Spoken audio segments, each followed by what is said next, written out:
I think that's, there's still a lot of ignorance around domestic violence. It makes me absolutely crazy when I hear people say, well, why doesn't she just leave?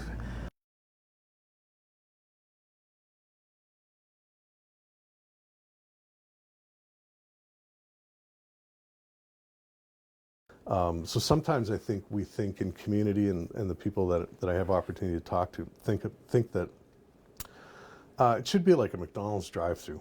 One-stop shopping. Okay, the family comes in, we can give them some counseling, some support, help them find a place. They're going to move on, and we never have to see that family again.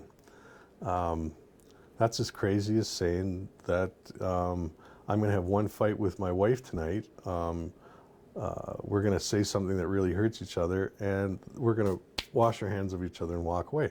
And I think it's really important for us to recognize that there are many doors into a service, and that there needs to be resources available at each door to be able to meet that woman's need. And for example, she may reach out to a shelter today, and she may go back to her spouse, and that's not necessarily a failure. It's just what she has decided to do, and women have a right to make that decision. What we found anecdotally is there's been less uptake on our immediate crisis services than we originally anticipated. So particularly with the women who are turned away due to capacity. So our expectation 2 years ago was, woman tries to get into the shelter today, we don't have room for her and her kids, she's a turn away. The community crisis team immediately contacts her and says, hey, we can start providing you with services right away. And the response that we've gotten has been, well, what I really need to do is get into shelter. So I don't think I'm going to engage with your crisis team right now. I'm going to keep looking for a shelter where I can get into.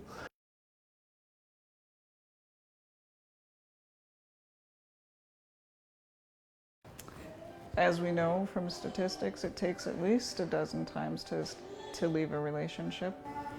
But the shelters, our door is always open. Okay, I believe that every woman's journey is completely different. One can come to the shelter once and be okay and get their life together, or they can come to us 20 times.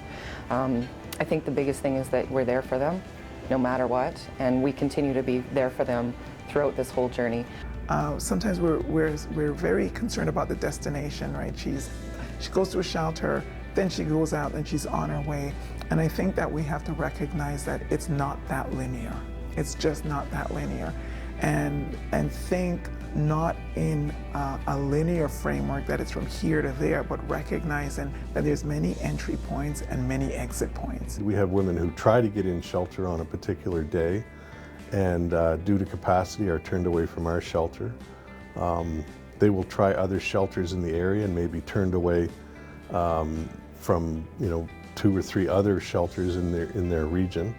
And so for that client, her finding the courage to initiate contact with a shelter or multiple shelters is a success. It is a turning point in her life and in the lives of her children, in that she's reached a point where she acknowledges that there is help out there, and she's got to reach out and get some help.